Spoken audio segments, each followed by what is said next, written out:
So this evening we're going to talk about reincarnation. So let me get the reading for today.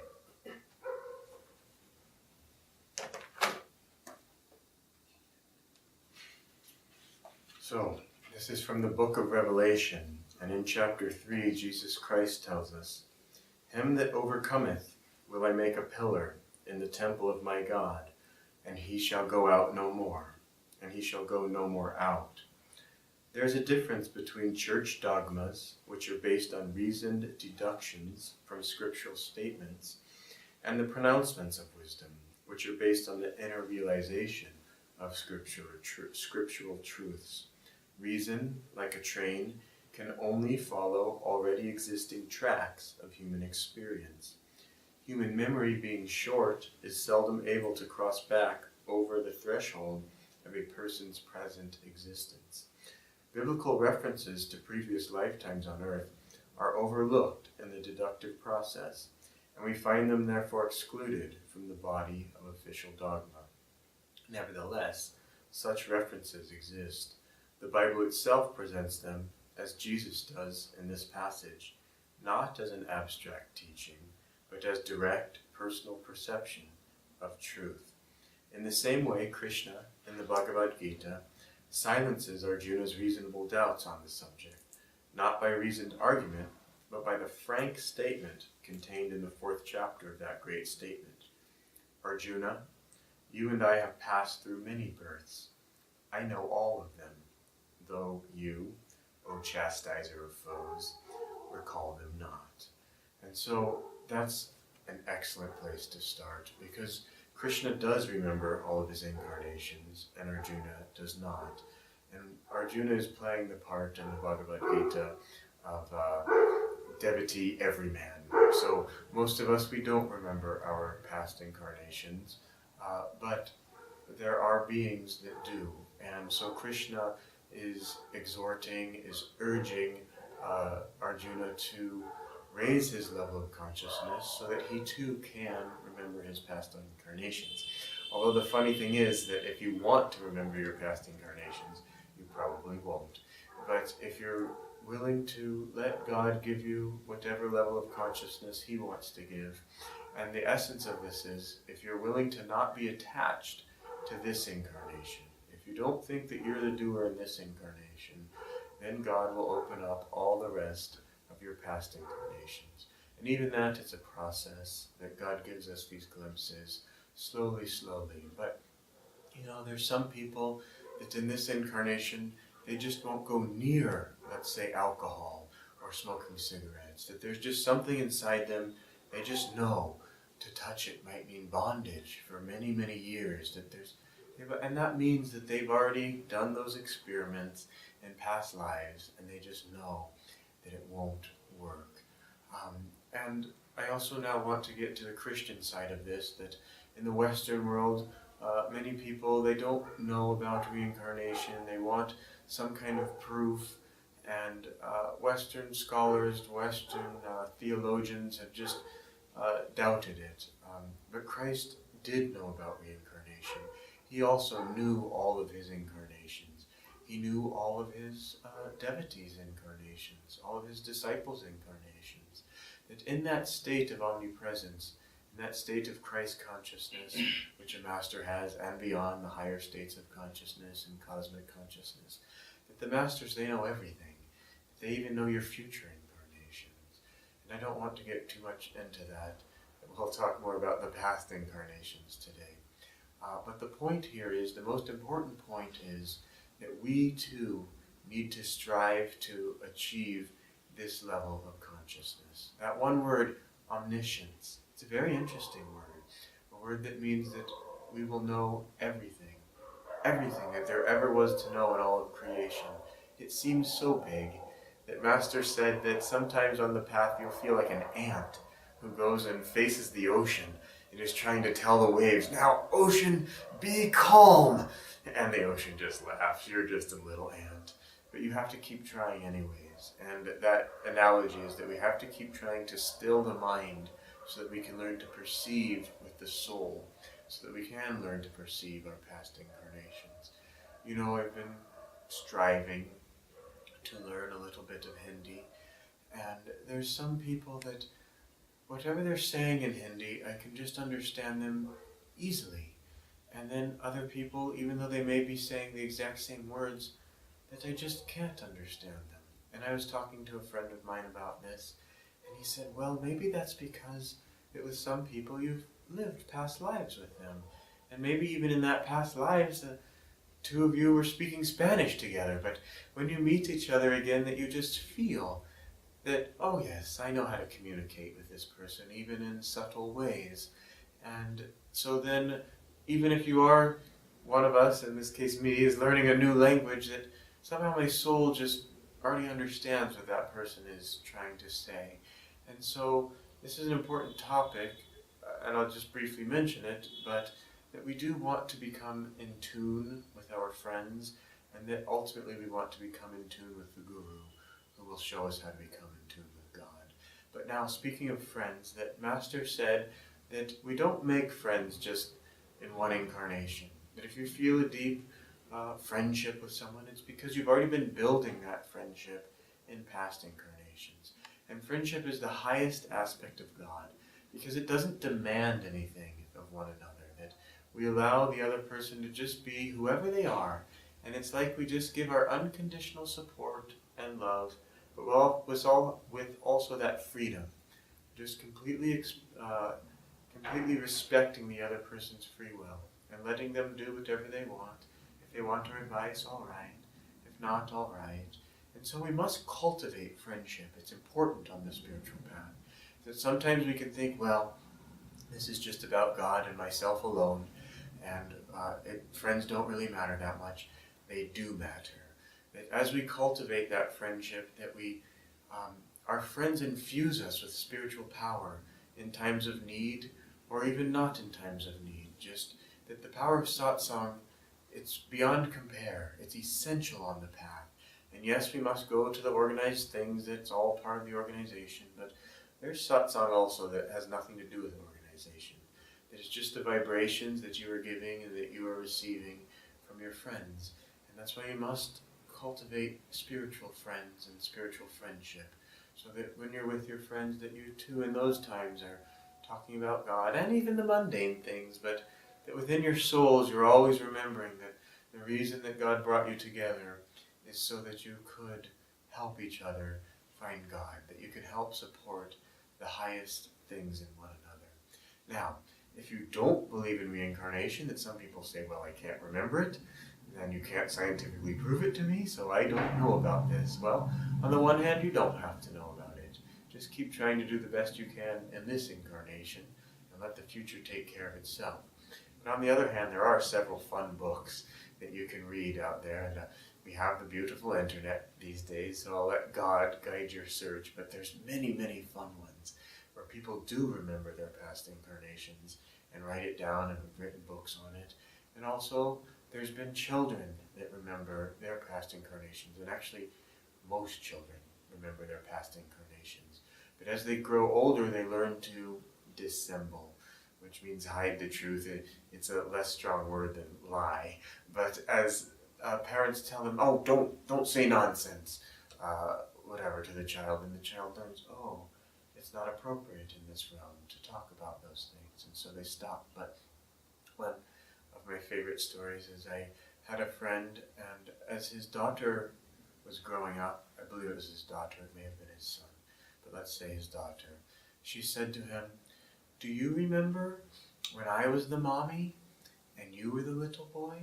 And that was before he came on the path, and he just thought, children speak such nonsense. And there's another very similar story that's told often at Ananda, and that is that there was a little boy, and his father had come home kind of frustrated from work, and so the father just kind of hastily put the food in front of the child and just said, eat your food, or something like that, in a little bit rough manner. And the child just so sweetly looked at the father and said, when I was the father and you were the little boy, I didn't treat you this way. And so it's something really to think about, that your child might become your parent in the next incarnation. It's something very deep to think about.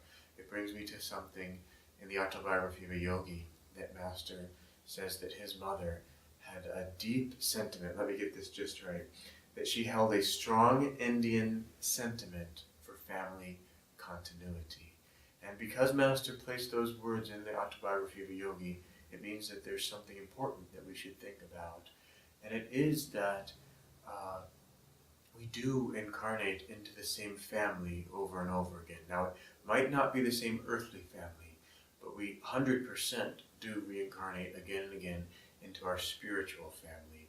And if our spiritual family is also our physical family on this physical plane, all the better. And that I believe that the Indian consciousness has known this fact deeply. And that's why there is this tendency for Indian mothers to want to preserve that continuity, that on some level, they might not consciously know it, but on some level it's just in the DNA of Indian culture that somehow we as Indians know that that we are going to have to come back again and again, and that we want to come back into a family that we already know, and that we already have these strong spiritual bonds, and we help uplift each other.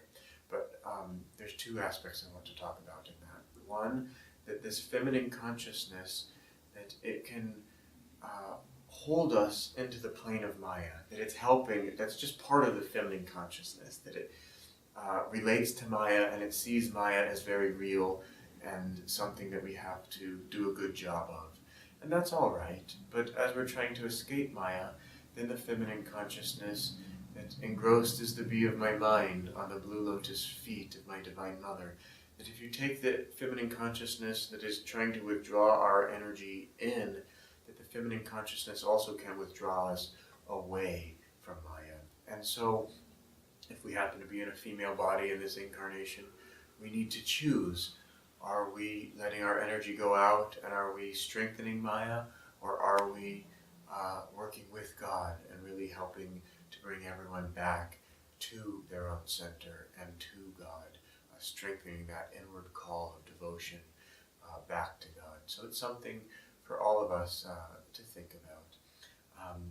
Now the next thing that I wanted to talk about in that train of thought is, as we become great yogis, and we're living in a new age. I was going to say as we become sannyasis, but this is starting to mean a new thing in this age, that you can be a sannyasi even if you're married, even if you have children.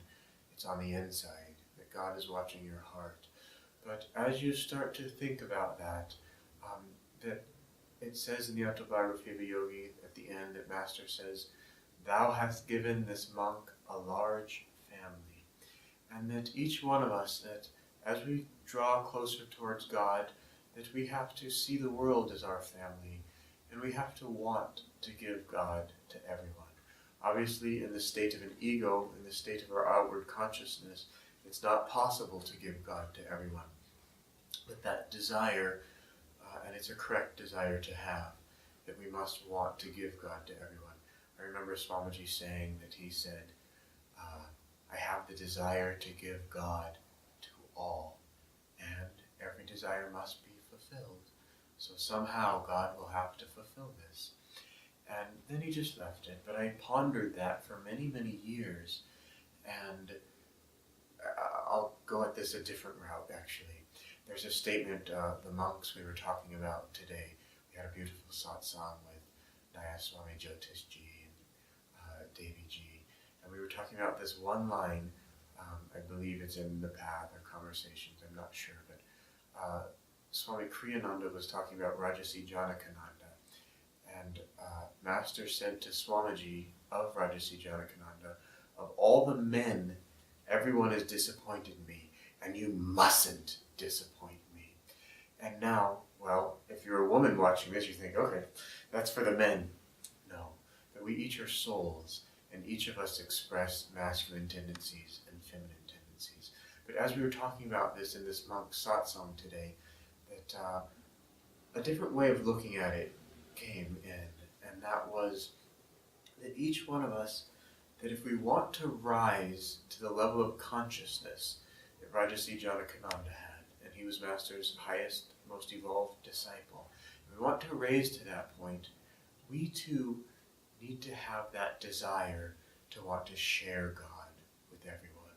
And this becomes a deep spiritual thing that one feels on the inside as one begins to feel his oneness with all of creation.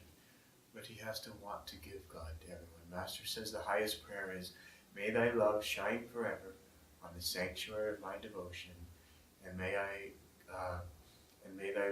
give thy love to all. I just completely killed that quote, but it doesn't matter. Feel the essence of it, that we need to receive God's love, and may thy love shine forever on the sanctuary of my devotion. We need to give that out. We need to radiate out that love to all of creation. And this is what Kriya gives you. The ability to feel your oneness with all of creation. The ability to feel that all of creation is withdrawing back into you. And this happens in every breath.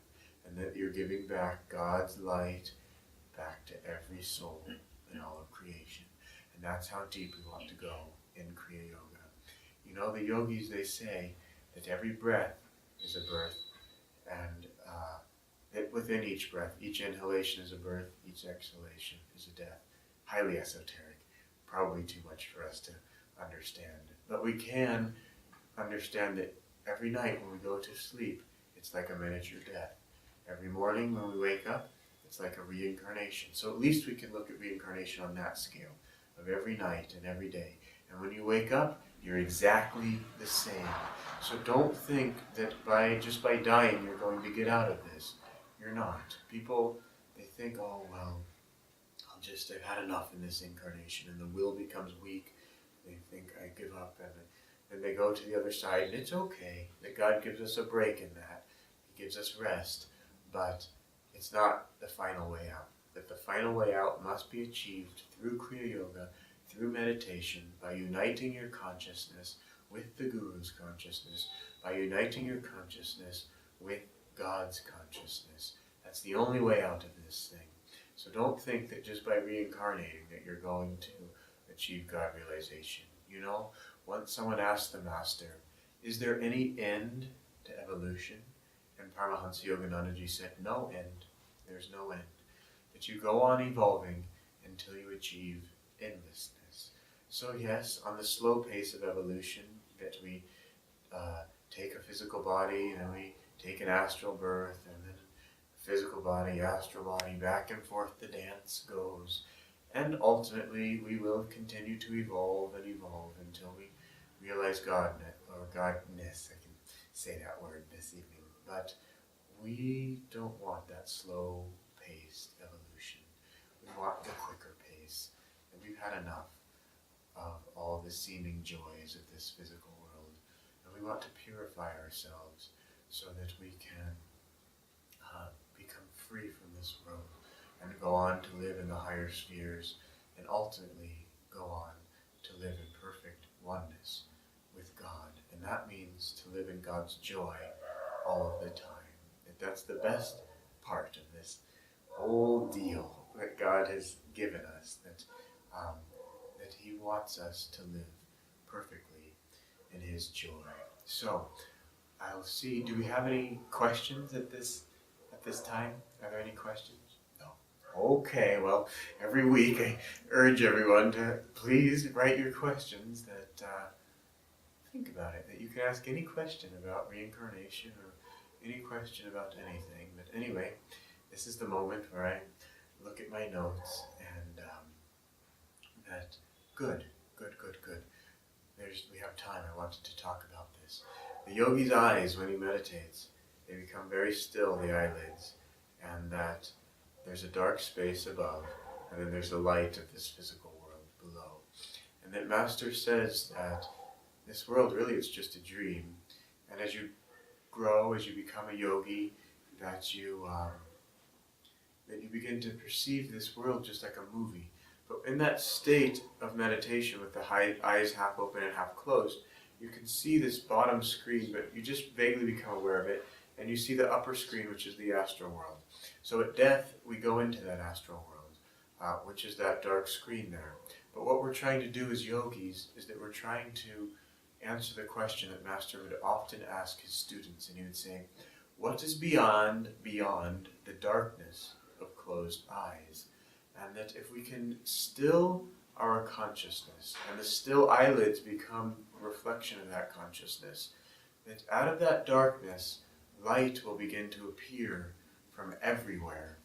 And the spiritual eye forms, which I don't want to go into right now, but the point is that beyond the astral world is a causal world, is a light. There's a light within us shining that shows us how to achieve perfect freedom. And so in meditation, we're trying to get everything still enough so that we can begin to perceive this light. But if you can't perceive that light, it's okay. And also, in the beginning, it's good to meditate with closed eyes, completely closed. And then in time, energy will well up from your being and will automatically raise your energy up. Also, this point here, it will rise the eyelids up, so it's not a strain. If you strain to meditate with half open and half closed eyes, your eyelids will flutter and you won't be still and peaceful. Let that state come calmly on its own. But now, here's an interesting thing, is this is an exercise you can do at night. As you're falling asleep, try to open your eyes halfway and turn on a dim lamp, and try as you fall asleep to see that the screen below is the conscious world and that the screen above is the astral world, and try to hold on to that state right in between those two worlds, right in between those two states of consciousness.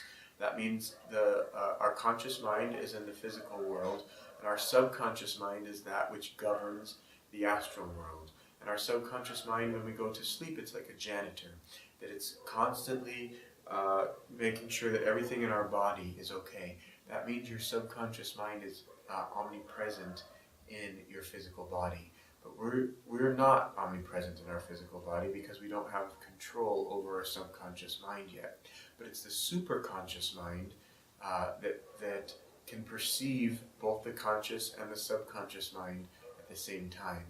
And so by getting into that in-between state, you can then begin to see how the subconscious or the superconscious mind can open up. So experiment with that.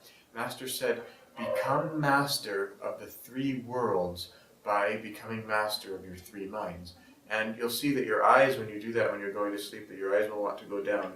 But then open them up and blink your eyes rapidly. And you can think to yourself, I'm in the conscious world. Or you can say an affirmation, I'm awake and ready. And that puts you back in the conscious world. And then you can let yourself slowly sink back down into the subconscious. And then come back awake quickly. And get to a point where you can fall asleep at will and where you can wake up at will. And you can try to tell yourself, I'm going to sleep now for 5 minutes, and then I'll wake up. And if you can do this, you start to understand what the function of each of the minds are. And for so long on the spiritual path that I strove, I just wanted to know, what is God? What is God? And I tried so deeply with my conscious mind to try to understand God. But understand this, you can never understand God with your conscious mind. You're using the wrong tool. That it's like using a hammer when you need a screwdriver. And so to understand God, we have to use our superconscious mind. And that is our causal mind. So every night when we go to sleep, we do go into the astral world. But every night also, for at least a few minutes, we check into our superconscious mind, which means we check into the causal world. If you didn't, you would die. It's the deep recharge of your soul that you need every night. And if your sleep is restless, it means that you're mainly spending most of your time in the astral world. But if your sleep is deep and dreamless, it means that you are spending more time in the causal world, getting that deep recharge. And so these are important because going to sleep at night is the quiz, and death is the final examination. You've probably heard me tell this story before, but okay, let me tell the story and then we'll get to the question. And that is that there was a man, and it's said that if you die in Benares or Varanasi, that automatically you go to Swarg, to heaven. So he was a bad man, a thief and robber, and probably killed people, stole their money, but he had this plan. I'll just go to Benares and die there and everything will be fine. So as he was getting older, he rode into Benares, and then to make triple sure that he was going to die there, he cut off his legs had them amputated, survived the operation, and then thought, there's no way I'll get out of Benares now, I'll surely die here. And then he saw some people riding a horse, and they were just doing a terrible job of it. And he said, even with no legs, I could ride better than you. And they said, oh, really? Well, why don't you try? And they lifted him up on that horse, and suddenly the whole horse bolted, and all he could do was just hold on to the reins. And then as soon as he crossed the boundary line where Varanasi is, the horse threw him, and he cracked his skull, and he died. But the essence of that story is, you think, oh, I'll just keep my mind on God when I die, and it will be easy, and I'll go to the highest sphere, and I'll achieve liberation in that moment. Practice it. Practice when you fall asleep tonight. See how strong that pull is of the subconscious mind. But if you practice now, you can overcome that. So, what is the question? So the question is, are there any particular practices that one can do to remember their past lives? Oh, that's a very, very interesting question. So Patanjali gives us the exact exercise, and that is that it's non-attachment. So if we can practice non-attachment, and that means become non-attached to this incarnation, that if you can really feel this is not my body, that Swamiji would say when you take a shower every morning, as you wash your arm, say, this will soon be dust, that it's not your arm. Begin to feel that it's not your arm and that you are not your body.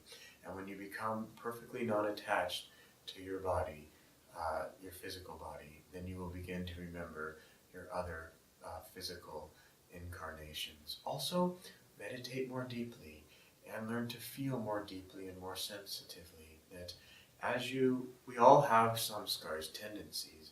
And so as you start to think, oh, I have this tendency that I really like this particular food, or maybe you have a deep fear of water, that deep fear of water, it's connected in your soul to that past incarnation where perhaps you drowned in an ocean, a river, or whatever.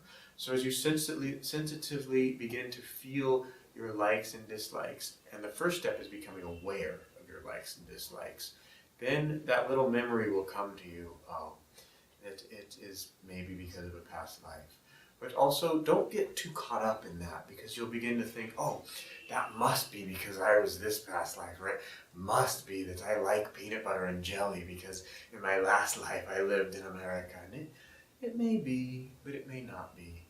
But the highest way is to just forget who you think you are and begin to remember who you truly are, and God will open all that up to you. But then if you start telling people, oh yeah, I really think I was this, he'll withdraw that truth from you again. But if you just know, well, I'm not that, and I'm not even that other past incarnation either, that all of those incarnations are just a dream of God. And when I say a dream, I mean that in that highest state that we were talking about of causal realization of Christ consciousness, that this is a dream that's held in the mind of the Creator. And it's His dream. We're co-dreamers, but we want to get back to that state where we really realize it's just His dream, and that state of Christ consciousness. Then you'll know. So the highest answer to your question, and thank you for asking it, is get back into your own self, into that highest state of Christ consciousness, where you can know your past incarnations. Friends, we're out of time, but it's been such a wonderful time to spend with you together, talking about God, talking about these high truths. And I look forward to seeing you and spending time with you next evening.